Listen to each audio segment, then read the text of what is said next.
क्या तुम विश्वास के साथ कह सकती हो कि ये मेरा भाई है? भैया ये आप उचित नहीं कह रहे हैं। चुप! ना ही तुझे सुंदर रूप आकार मिला है, ना ही मस्तिष्क।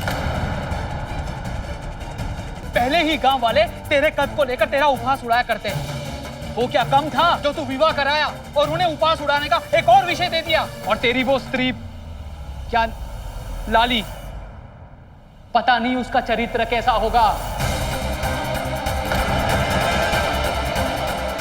यदि कल उसने कोई ऊंच नीच कर दी ना, तो ये गांव वाले तुझे जीने नहीं देंगे। लाली के चरित्र के विषय में आप कुछ न कहें। ज्यादा आकड़ मत मेरे सामने। ढेला भर जो मान शेष है ना तेरा, वो भी चला जाएगा जब तेरी वो लाली तेरे जीवन के लालिमा लेकर किसी और के साथ अदृश्य हो जाएगी। भैया आप बिना देखे सुने लांछन लगा रहे हैं। इससे अधिक संसार देखा है मैंने। कोई गले तक पानी में डूब कर भी ये बात कहे ना, तो भी मैं विश्वास ना करूं कि वो लाली तुझसे बिना किसी स्वार्थ के विवाह कर बैठी है।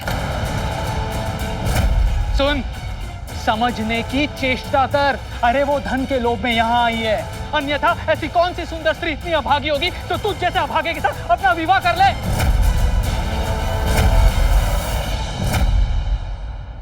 ये आप क्या कह रहे हैं? अपने ही भाई के विषय में ऐसी बातें? अरे नर्क के द्वार खोल कर आया है ये, तो क्या इसे स्वर्ग का इंद्रासन दे दूं? और तुम इसका पक्ष लेना बंद करो, ठीक है?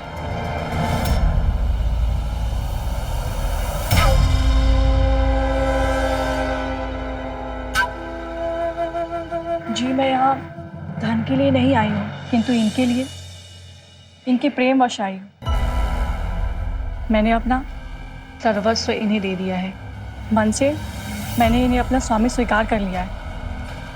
धनिकों से प्रेम की आड़ में शारीरिक संबंध बनाना और फिर कुछ ही दिनों के पश्चात छल करके लुप्त हो जाना, यही प्रेम का अर्थ है ना तुम लोगों के लिए? भैया वैसे मुख आपका, वाणी आपकी, विचार आपके, जो भी जी में आए बोल लीजिए, किंतु जो मुझे प्रेम प्राप्त हुआ है वो माता रानी का आशीर्वाद है। माता रानी की महिमा अपरंपार है। आज उन्हीं के आशीर्वाद से हम दोनों साथ हैं। ओ, देखो देखो, अभी तो इसके पग ठीक से इस घर में पड़े तक नहीं है और इसकी जीवा हमारे समक्ष लपलपाने लगी है। अब एक बात तुम दोनों ध्यान से सुन लो। आज के बाद इस घर में उस वैष्णव देवी का नाम लेने का कोई साहस भी मत करना। यदि किसी ने ये सुन लिया और उस मुखिया जी को जाकर बता दी, तो इस संकटा पर घंघोर संकट आ जाएगा। तो अपनी इस संगनी को संग लेकर भीतर जा।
बौने का अपहरण करवाने, पर यहाँ तो कुबेर का कोष है, इसे भी साथ ले जाना होगा।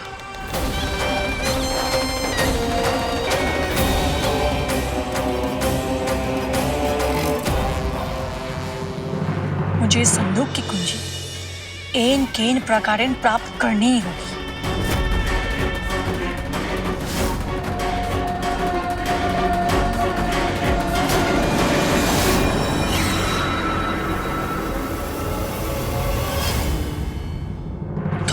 हाँ, मैं नियंत्रण रखो स्वयं पर, अन्यथा सब गुड़गोबर हो जाएगा। किंतु तुम यहाँ क्यों आ गए? क्या करूं लाली, तुमसे दूरी बढ़ी तो पीड़ा बढ़ी, इतनी बढ़ी कि ऊंची दीवार कूद कर आ गया, और वो भी बिना किसी ध्वनि के।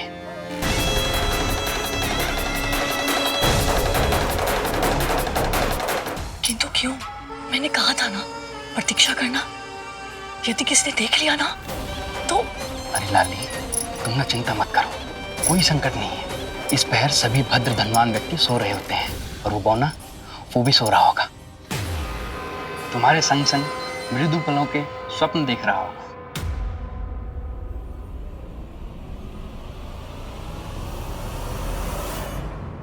लाली कहाँ चली गई? अभी अभी एक विचार आया। क्या? हम प्रतीक्षा क्यों कर रहे हैं? इस बौने की आवश्यकता है ना हमें, हम उसे अभी उठा लेते हैं। चलो। अभी नहीं। क्यों? उस डमरू को मूर्ख बनाकर इसीलिए तुमने विवाह किया है ना? हाँ, हमें उसका अपहरण तो करना है, किंतु मुझे उसके साथ साथ कुछ और भी करना है। क्या? ये संदूक देख रहे हो? इस संदूक में धन ही धन, स्वर्ण ही स्वर्ण है। हम उस बौने को तो उठाएंगे ही, किंतु साथ ही साथ इस संदूक को भी रख कर जाएंगे। हमारा जीवन संवर जाएगा। अरे अब तुम मेरी प्रतीक्षा मत बढ़ाओ, इस संदूक को तो मैं अभी उछल कर देता हूँ, और साथ में उस बौने को भी उठा लेता हूँ। तुम्हारे संग्राम की भुजाओं में अत्यंत बल है, एक हाथ से संदूक और दूसरे हाथ से उस बौने को उठा लेता हूँ। लाली कहाँ चली गई? अब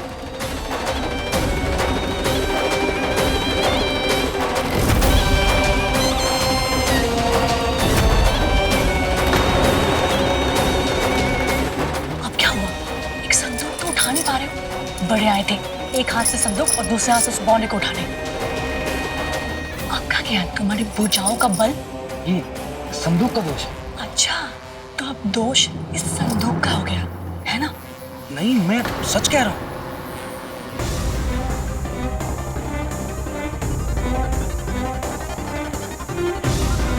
देखो कितना चतुर है संकटा, कोई संदूक को चुरा न ले, इसीलिए भूमि में गाड़ के रखा है। अब क्या करेंगे लाली? अब मुझे इस संदूक की कुंजी चुरानी पड़ेगी। लाली, ये सब क्या है?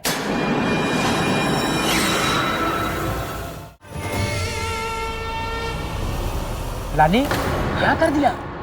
क्षमा कीजिएगा स्वामी, वो कमरे में जल नहीं था तो जल लेने के लिए बाहर आई और टकरा गई।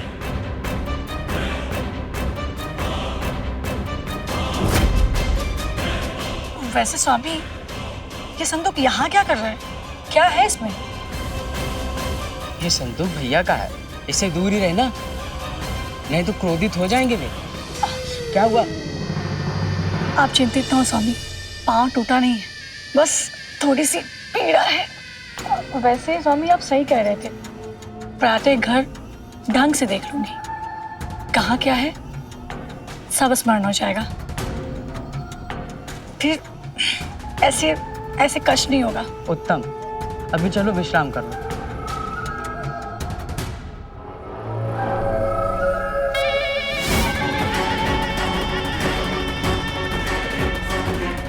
मान गए मेरी लाली, नाट्य कला में तुम सा पारंगत कोई नहीं। सुंदर।